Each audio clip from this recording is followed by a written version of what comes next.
top 5 teams with the brightest potential. Here we go. Number 1, the Dolphins.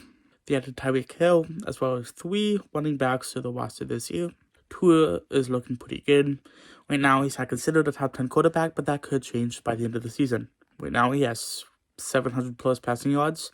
I could definitely see that improving with Tyreek Hill, Jalen Waddle, Mike Gesicki. I don't know who the third wide receiver is, but they also have a really good running back depth. I could definitely see him throwing for 4,000, 5,000 yards this season. Number 2, the Chiefs. Patrick Mahomes said, I think in the preseason, he's going to be throwing to pretty much every receiver on the team, and he stood corrected on that. What I mean by that is that he is throwing to every single receiver on the team. Pete really has no true receiver, maybe except for Travis Kelce. But unlike last year, where it was mainly just Tyreek Hill and Travis Kelce, he is giving an even spread to all of his receivers. And also mind the fact that he is also throwing to Clyde Edwards-Helaire, so pretty good quarterback. He ended up throwing 4 or 5 touchdowns in the first game. Only ended up throwing for 2, I think, in the second game, but still looking pretty good. Number 3, I have the Eagles. A.J. Brown is definitely an improvement for a receiver for the team this year. Hopefully he doesn't get injured, and I think he definitely fits better with Jalen Hurts than compared to Ryan Tannehill. Miles Sanders definitely looked good in the first game. He looked good in the second game, not that as good as week 1, but, he could still get 11 to 12 plus fantasy points a game and have PPR standard. So he's looking pretty good too. Also with the fact that the Eagles have one of the best O-lines in the league, and I think that Darius Slay is going to be one of the best corners in the league as well as pretty well-rounded defense as well.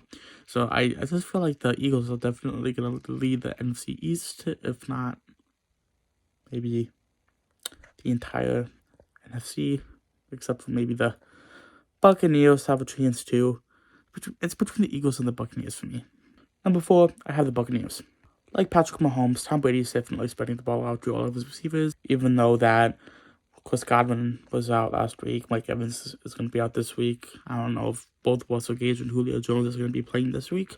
He definitely likes to throw the ball to a lot of receivers, and Tom Brady was definitely known for not having great receivers and still winning Super Bowls with not the best wide receivers. I mean, you could consider Julian Edelman, but he still didn't have, I don't think he still had, a Hall of Fame career. Maybe he did, but I didn't really know much about Julian Edelman.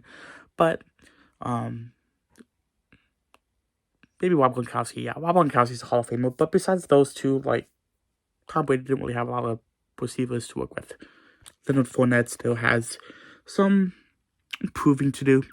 I heard, I think on ESPN, he says that, hey, just know that I didn't do good in the first 2 weeks, but that shows that I am going to do better in the weeks to come.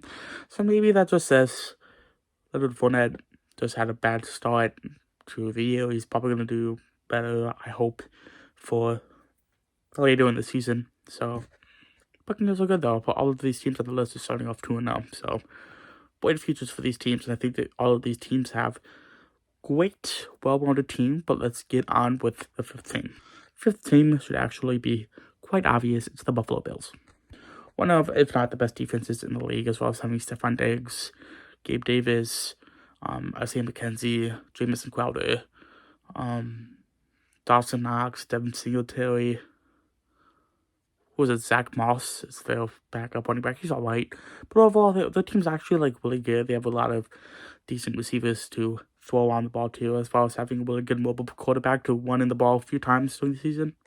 Just having the fact that you have a top 5 quarterback in the league, as well as him being a mobile quarterback, as well as somebody who can really just accurately deep bomb the ball downfield, as well as having another top 5 receiver and just a good depth receiving core in general, as well as having a top 5, if not the best defense in the league. Yeah, they're probably going to win 13 to 14 games at least this season.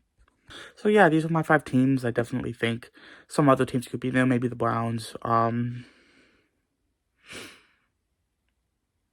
Maybe except for the Browns, I don't really see much of any other teams. But let me know if I missed a team, or if you have a team that you think that could be bright in the future, or that has potential, but they maybe didn't show it yet. But these are my 5 teams.